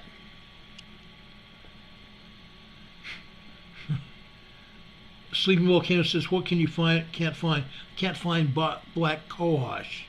I've tried finding it. I've looked around. I haven't looked at Dollar General. I will go over there. If you guys say check Dollar General, yes, I will. Okay? It's got to be around. So yes, I'll check it. Anyway, looking here at Mount Rainier, you can see the earthquakes here. Okay? The vertical lines with dots in them. This one over here on the right-hand side, in the light blue color here, guess what? That is at least a 2.8 earthquake. Minor earthquake. Now, if the seismologist would turn up the machine, can you imagine what we'd be seeing here at Mount Rainier? Over here in the lighter blue color you see here, that bigger earthquake here, again, they've cut off the top of it and pretty much cut off the bottom of it too. That lasted over a minute. That's also probably at least a 3.0. Look at all the other earthquakes here as well. Look at this. This is Mount Rainier, Camp Muir. This is exactly what I am saying. And you don't see these thick magma lines here. Again, if they turned up the machine, you would see thicker magma lines, showing you the amount of magma coming into the volcano. Yes, right here, early this morning, 3:45 this morning, you see a little bit thicker lines. But then the thicker lines kind of disappear. That's because they don't want us to know what's going on here. This is Mount Rainier. Okay? I can show you another seismogram that would show you more thick lines. Okay, but I've already shown you these earthquakes. This is what's going on at Mount Rainier. Mount St. Helens. Let's talk about Mount St. Helens now. Okay, first off, I want to show you this one over at the Pacific Northwest Seismic Network. This is trash. This is the kind of seismic signatures that I say is trash. Okay, these are nothing but trash. These are not seismic signatures here. We have some seismic signatures that attempt to work their way through the artifact. All this trash they have here is called artifact. Yes, you see seismic signatures trying to work their way through this artifact. Okay? This is what we have to do to pull through all the junk. Okay? This comes from Mount St. Helens, East Dome, Mount St. Helens. This is the great big huge piece of lava rock that is the plug of the volcano at Mount St. Helens. Okay? Now, I'm going to show you the same thing over at USGS. Okay? Look at this. Again, what do we have here? We have seismic energy, but we have nothing but artifact here. Trash. Again, even though this is at USGS, it's the same kind of deal. It's trash. Okay? This is supposed to be the East Dome of Mount St. Helens. The big huge lava rock at Mount St. Helens that's holding the magma back from eruption at Mount St. Helens. Yet Mount St. Helens is getting ready to erupt. I promise you it is. Okay? It's incredible what I find here. It really is. Now, let me show you one. I'm going to show you a couple more seismograms coming here from Mount St. Helens. This one is the vault. V-A-L-T. This is on the north side of Mount St. Helens. The northern upper side of Mount St. Helens, the vault. V-A-L-T. Look at all this magma here. Okay? This is last night going into this morning. 8 o'clock at the top, going into this morning. You can see the change of date over here on the left, 4:10. That's midnight. Okay? The magma continues, doesn't it? The earthquakes also continue here. Look at the earthquakes here as well. 2.0, 2.4, maybe even 2.5 earthquakes here at Mount St. Helens. Okay? You also see the thicker lines here. Okay, you see over on the right hand side, you see a light blue colored line here getting thicker. More magma coming into the magma chamber here. Okay, on this light blue line, that is 5 a.m. this morning. Over on the right hand side, this would be about 5:13, 5:14 this morning. The line is pretty thick, isn't it? Then it continues that at 5:15 over on the left-hand side. And the line continues to be thick for about 4 more minutes. Okay? So the magma is coming into the magma chamber here. Okay? And you keep seeing these earthquakes, these longer earthquakes.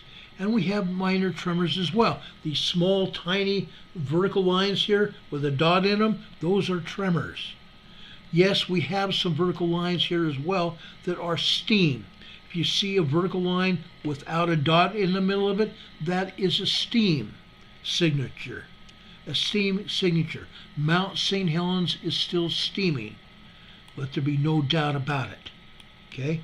Anytime you have a lot of magma like this coming into the magma chamber of the volcano, it is steaming. 6 to 7% of all magma is water. 6 to 7% of all magma is water. So when you see all this magma coming into the magma chamber, be assured there's plenty of water. And it comes out in the form of steam. And I'll explain that another time. Now let me show you one other seismogram from Mount St. Helens that you need to see. This also comes from the Pacific Northwest Seismic Network. Now, we told you about what was happening at Mount Baker. Okay, we show you the Pacific Northwest Seismic Network seismogram from Mount Baker. Up at the top of this, the same thing is going on here at Mount St. Helens. Look at the top. Just like we showed you on the seismogram at Mount St. Helens on the other one, this here is showing you VLF waves caused by the magma coming into the magma chamber at Mount St. Helens. Look at these heavy-duty VLF waves, very low frequency waves. Okay, you can see when it's heaviest by the number of vertical line, or the number of wavy lines here. Okay, then you can see when they turn off the seismogram, or turn off the seismograph, the machine. Okay, look what they did here. You can definitely see it here.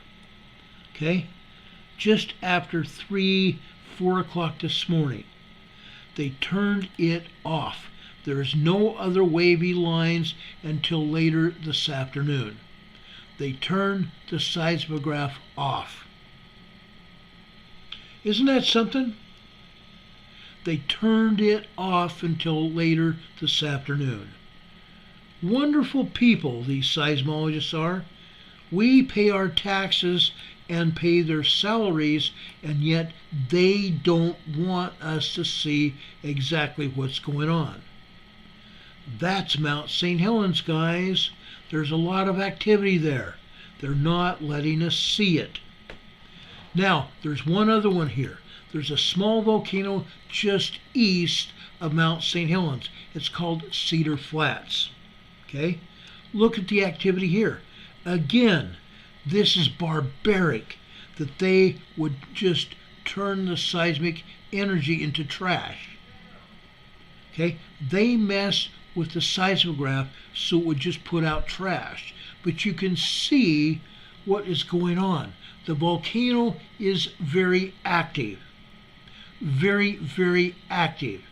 This is typically what we would see 3 years ago when we first started broadcasting and showing these seismograms. Look at the seismic activity. It's not just steam here. Each line here is still 15 minutes worth of time, each horizontal line. Look at these other colors here.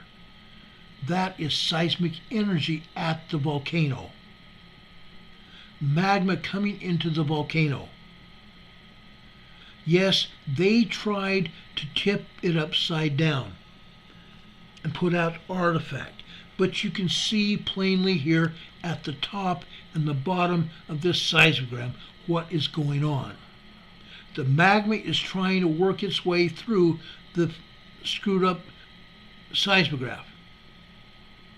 This is typically what we would see prior to them messing with it.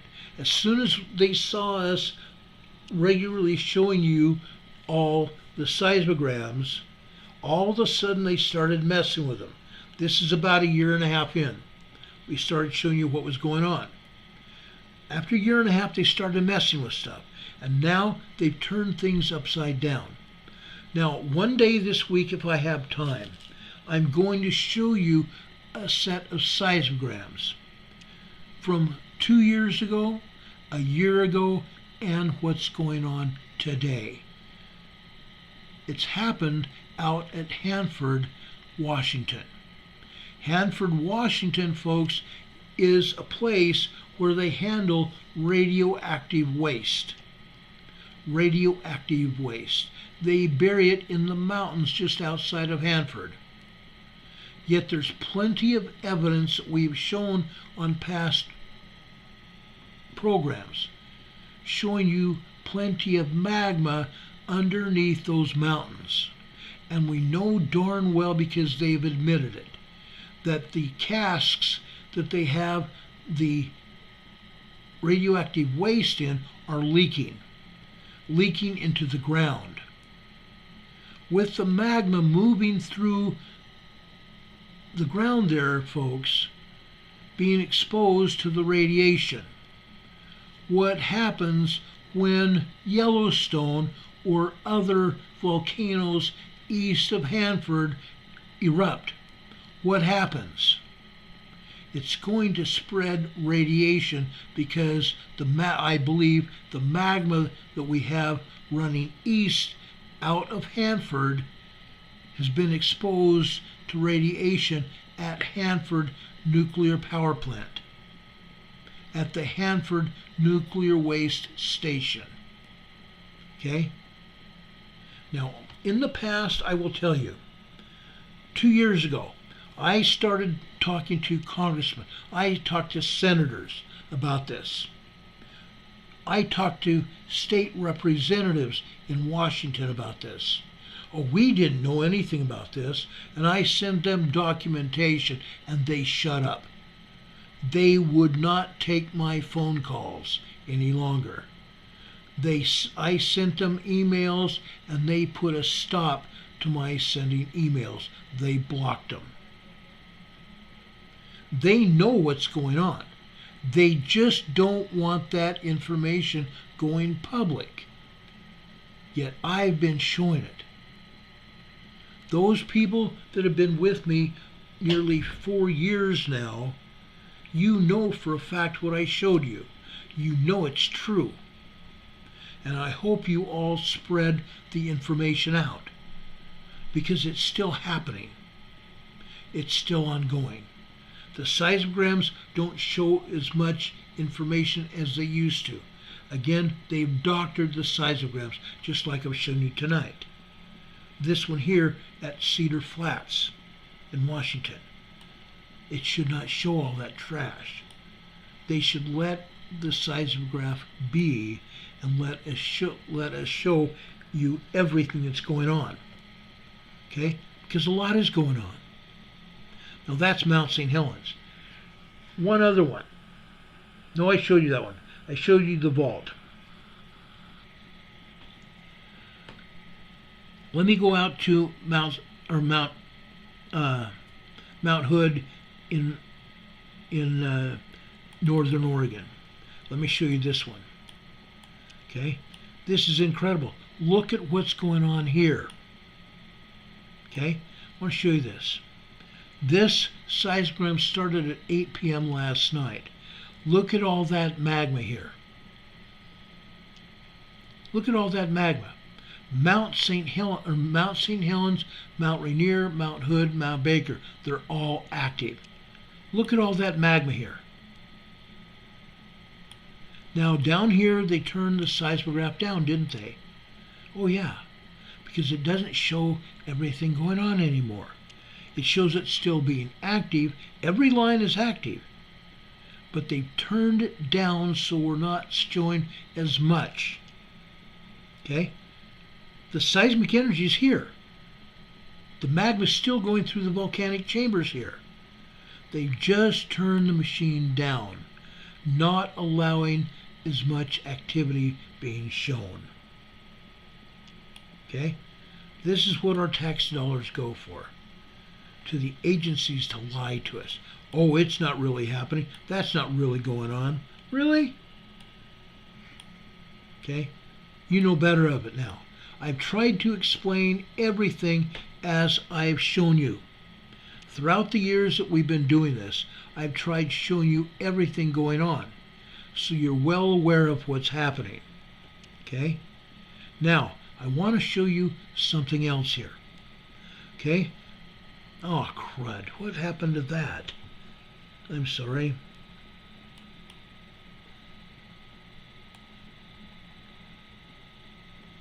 Okay, I forgot to show you this.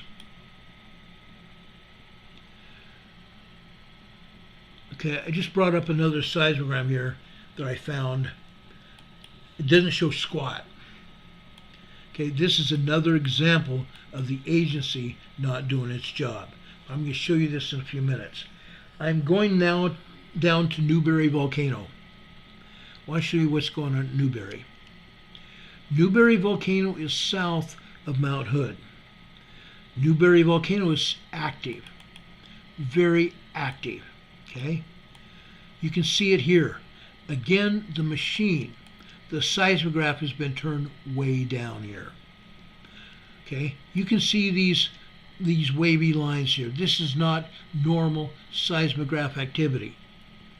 Okay, we've shown you the real information before. They again are playing games, but you can see the thicker lines here. You can see the thicker lines here at Newberry Volcano. This is Cichel, C-I-H-L. That's the name of the seismograph. Cichel, C-I-H-L. This is over on the northeast side of Newberry Volcano. Look here. This is this morning, late morning, and afternoon. This is what's happening here. Every one of these volcanoes are active, folks. Very active. Don't let any agency tell you otherwise. These volcanoes are very, very active. Okay? That's Newberry Volcano. I'm not going to show you the other 3 seismograms because we're really running low on time. It's already 10 a.m. or 10 p.m. I wish it was 10 a.m. I don't feel like it's 10 a.m. Anyway, that was Newberry Volcano. I want to go down here and show you Sisters Volcano. Sisters Volcano is south of Newberry Volcano. Months ago, I think it was 5 or 6 months ago, they said that Sisters Volcano looked like it was about to erupt, and they changed the eruptive status at the volcano to show you yellow, meaning caution, that they thought that this volcano was going to erupt because there was so much going on. Well, guess what, folks? There's just as much going on now as then, and they have not changed the alert level at this volcano. Okay? Up at the top of it, you can still see the magma coming into the magma chamber, but they've turned it way down. You can see the magma blobs and the seismic energy being released as the magma fractures the rocks inside the volcano. Here, it just looks like tiny tremors. If these were enlarged to full size, we would have earthquakes all over the place.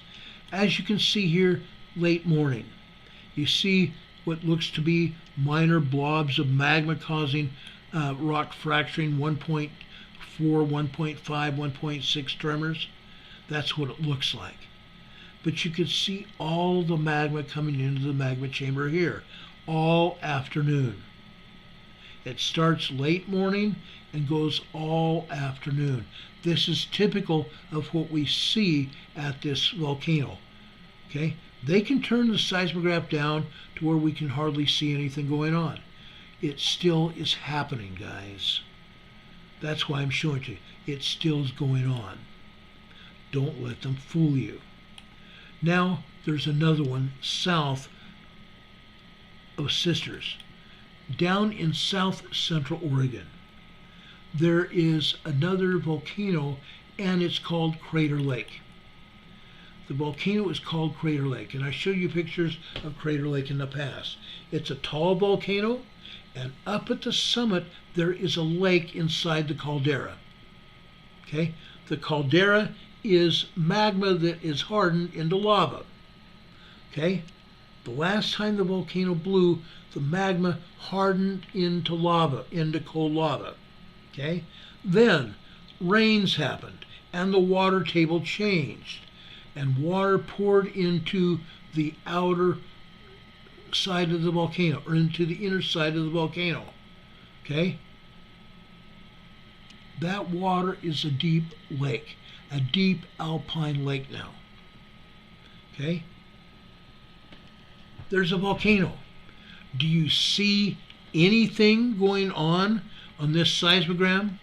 This comes from the USGS, but the Pacific Northwest Seismic Network is showing us the exact same information. Nothing. The seismograph has been turned off here at Crater Lake. There's 4 of them. There's Crater Lake, Fleetwood Cove. There's Crater Lake, Mount Scott. Then there's another one called CLHC. They've turned, or no, CLCH is what it is. I don't remember what those letters mean, but CL is Crater Lake, CH, I don't remember what that means. Then there's also another one at Wizard Island, over in the southwestern part of Crater Lake. There's an island there. The island is the summit of the volcano. On the summit of the volcano, Wizard Island, there is another seismograph. The seismograph is completely exposed to the weather, so usually we can't use any of the information, or very little of the information that it gives out. but even Wizard Island seismograph has been taken offline. All of them have been shut off. This is the first time I've seen all seismographs at the volcanoes being shut down. The first time. Down in Northern California, we have two other volcanoes. Two other volcanoes, folks, that are connected with the Cascade mountain volcanoes. Shasta and Lassen are part of the Cascade mountain volcanoes, including volcanoes that go up into southern British Columbia. They're all part of the Cascade mountain range. Okay? When we talk about having two 4.5 or larger earthquakes in the Cascade mountain range just prior to a Cascadia megathrust earthquake happening, that's what we're talking about. The mountain range. The mountain range. Okay? This is Crater Lake. Nothing. They've turned off the seismographs. Totally turned them off. Now, let me take you over to Mount Shasta. Okay? I hate even talking about this because it pisses me off. Mount Shasta has only one seismograph that's putting out any kind of information right now. This is the one. It's seismograph LDL. Lincoln David Lincoln. Okay? I'm just spelling it out. Okay? On this particular one, let me enlarge it to show you what is going on. This was last night. Okay? Yesterday afternoon, last night. It started off at 1500 hours. That's 3 p.m. Pacific time. You see very little information at all. The seismograph was turned so far down, it's not registering much of anything. You can see very thin magma lines going through each line here. Each line represents 15 minutes. Okay? Those magma pulse signals are just barely registering. Okay? So this seismograph has been turned way, way down. Then you can see when the turn of the day occurs at midnight. Still, the seismograph has been turned way, way down. Then I believe it was kept down until later this morning. And I'll show you why in just a second. Look at these lines here. 5 o'clock, 6 o'clock. I'm talking about on the left-hand side. 5 o'clock Pacific time. 7, 8 o'clock. Look what we're seeing. Then it's been turned up here. Look at 7:15 this morning, just below that 7:00. 7:00 is 7 a.m. this morning. It was started getting turned up, didn't it? Look what it's showing. It's showing magma pulse signals. The lines are getting thicker, aren't they?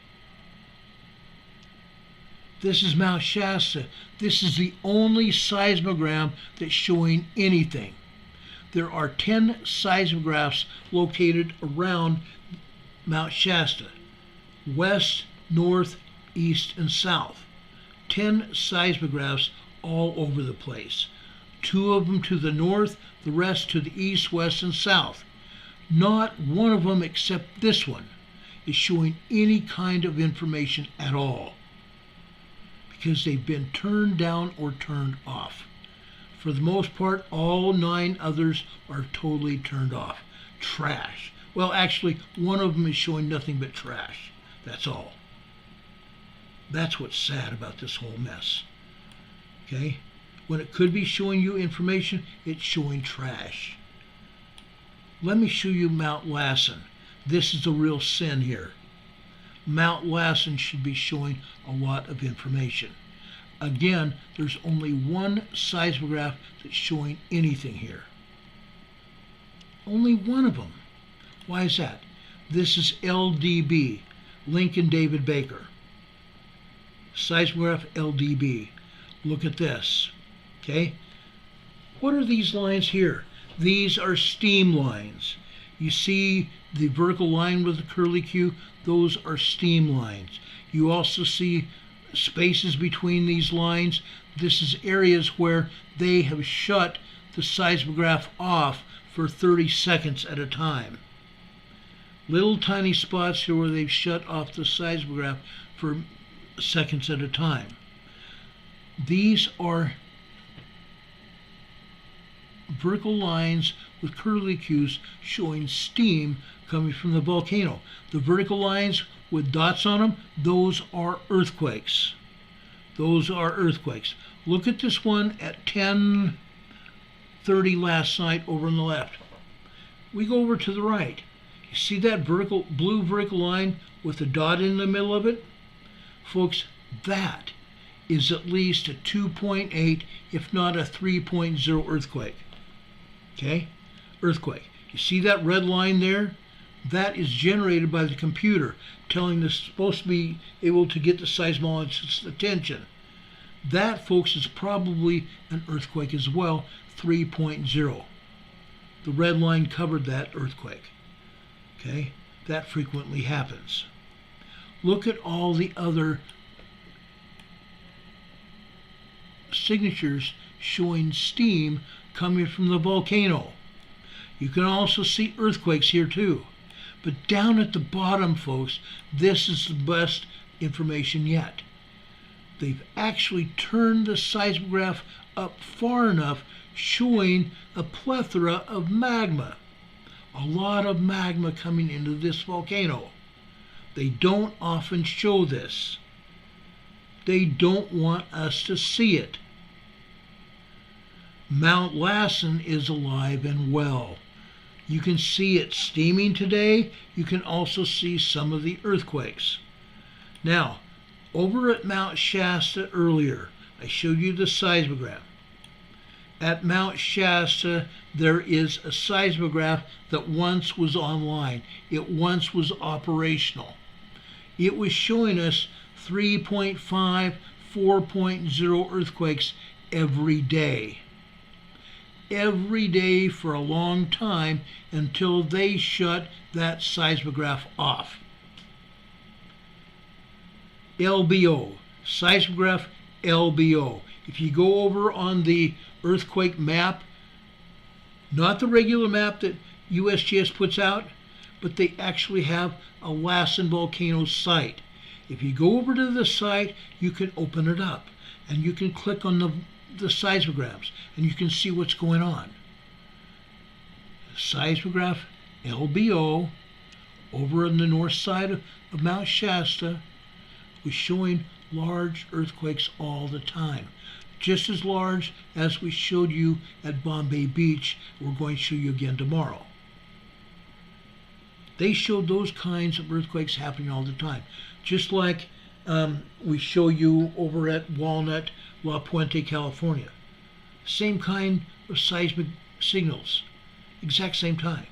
Same kind. Now it's off. It's been off for almost 2 years now, maybe longer. But now you can see Mount Lassen with what is going on. Okay? Before I leave you, I want to take you down to East Central California. There's something else I want to talk about here. Okay? I want to talk to you about a volcano. It's called Mammoth. Mammoth. Okay? This is one of the seismographs. Again, Mammoth Mountain has about 15 seismographs there monitoring that volcano. Okay? Up at the top of it, okay, let's show you this. See the thicker lines? They've been messed with. Okay? There are these little blurps of energy here. Okay? That's not usually what goes on with magma pulse signals. Okay? It's not as wavy and weird as that. They messed with it. But you're seeing magma coming into Mammoth Mountain. Okay? That was yesterday afternoon. Look what happened last night. Just after 10:30 p.m. That's a lot of magma here. Okay? That's a lot of magma. These are pulse magma signals or magma pulse signals. Okay? Look at that.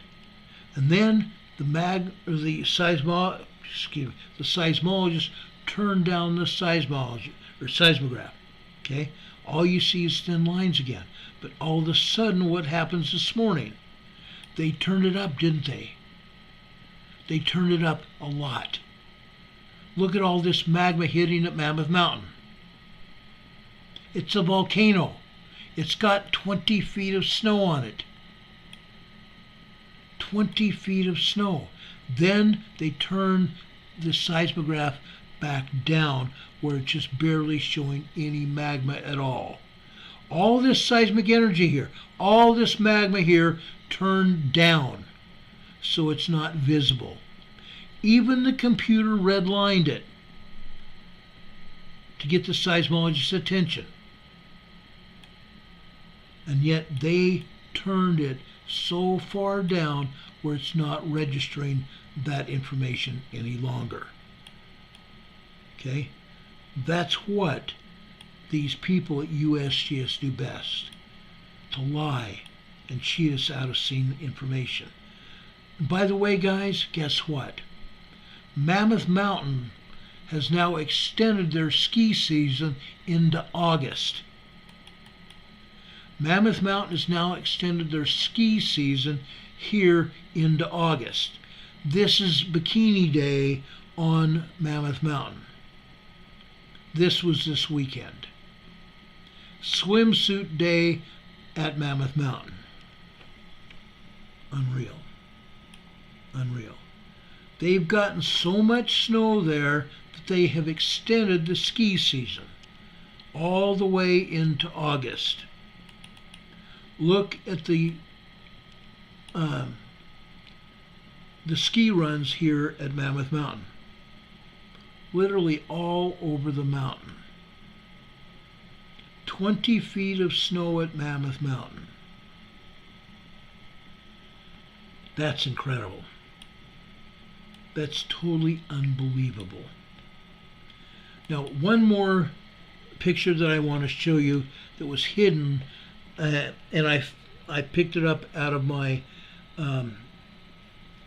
picture file. This is Kliuchevskoye volcano south of Sheveluch. Look what's happened here. Kliuchevskoye has put out so much ash into the air that the ash has fallen down on people's houses, onto their cars. Look at all this ash here. Kliuchevskoye volcano has also been erupting ash. Okay? This is just like we saw over at La Palma when that volcano was going off. Now I can't even remember the name of it. That's weird. I thought I'd never forget it. I did so much research and had and I was talking to so many scientists, volcanologists and seismologists and other scientists over there and politicians and everything. Thought I'd never forget the name of that volcano. That's wild. Anyway, this is at Kliuchevskoye, guys. Okay? It's not just Sheveluch that's erupting. Kliuchevskoye as well. Okay? Does anybody have any questions for me? I know I've talked a lot about everything going on, but I wanted to make sure that you had all the information. Sleeping Volcano says, my skiing ended in 2011. Triple bypass broke my heart. Yeah, it sure did. Yes, it sure did. We're just glad to have you here, Sleeping Volcano. We love you and appreciate you. Okay, guys, before I let you go, even though it's so late, I wanted to read a scripture to you, a few of them. Yesterday we talked about the crucifixion and the resurrection of Jesus Christ. Grace for Purpose says, hey, I'm just listening today. Lately. Thank you, Grace for Purpose. I appreciate you being here. We all do. You're welcome to be part of our Emergency Management Associates family here. We appreciate all of you. Anyway, guys, I wanted to talk about Jesus Christ again tonight. Like I said, we talked about the Passover, we talked about the crucifixion and the resurrection. The Passover is still ongoing. Anyway, Over in St. John, in John chapter 5, verse 39, it says, "Search the scriptures, for in them ye think ye have eternal life, and they are they which testify of me." The scriptures testify of Jesus Christ. Verse 40, "And ye will not come to me that ye might have life. I receive not honor from men, but I know you, that ye have not the love of God in you. I am come in my Father's name, and ye receive me not. If another shall come in his own name, him will ye receive. How can ye believe which receive honor one of another, and seek not the honor that cometh from God only? Do you think that I will accuse you to the Father? There is one accuse you, even Moses, in whom ye trust. For had ye believed Moses, ye would have believed me, for he wrote of me. But if ye believe not his writings, how shall ye receive my words?" How shall ye receive my words? Yes, Moses wrote in the scriptures as well. All the books of the Bible, prophets of old, gave us testimony of their lives, what they had to do with Jesus Christ. They testified that Jesus Christ came to them and spoke to them and spoke to the people. I testify to you that Jesus Christ lives today. He died and was resurrected. He died for the sins of the world. He took upon himself the sins of the world. He has been resurrected and has ascended into heaven. Jesus Christ lives today. I testify to you of that. If you read the scriptures, you will learn who Jesus Christ is. You will learn the gospel of Jesus Christ. I take the time to teach you all about the life of Christ. I try to teach you about the gospel of Jesus Christ and what it means in my life and what it can mean in yours. I truthfully say to you this night, I love our Savior. I worship God, his Father, and Jesus Christ. I live on their words. I love you, and I love you enough that I want you to know what I know. I want you to have that same love for the Savior that I have. I care, guys. I really do. I care. Now, Hurricane Heather just found the name of the volcano over at La Palma. It's called Cumbre Vieja, and I appreciate that, Heather. Thank you. Yes, it's on La Palma Island. I thought I'd never forget that name, Cumbre Vieja Volcano. Now, folks, it's been a pleasure to be here. I'm sorry that I've had some after effects. I've also had some computer issues that prevented me to get on the internet like I needed to do, and like I finally was able to do tonight to come to you. I wish you the best. I love you. I thank God for the opportunity I've had to know you. And I thank God that I am allowed to speak to you every day as I do. I love you guys. You guys are my family. Demon Catman says, "Thank you, Ron. Blessings to you. Hope you find relief from your symptoms." I agree too. I hope so. I want to thank also our mod squad, as Demon Catman has. All of you mean the world to me. Our mod squad does an awesome job, better than anybody else in YouTube. The mod squad is wonderful. I love each and every one of you. You guys are awesome. All of you in our EMA family. Texas Lady, everybody. Rob 52 is one of my best friends. You guys are awesome. I love you so much. I love you so much. Now, folks, I know it's getting late. It's really late here. It's 10:30 p.m. and I know a lot of people needed to go to bed. We've had 137 thumbs up, and I appreciate that, guys. We talked a lot about things tonight.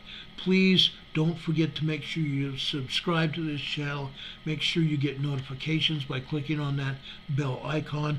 Make sure you give us a thumbs up before you leave tonight. I thank you for being here. God bless you. God be with you till we meet again. We'll be here tomorrow night to talk about this and a lot of other things. As we leave here, God be with you till we meet again. We hope to see you tomorrow night. Good night, brother. See you soon. Brothers and sisters, good night.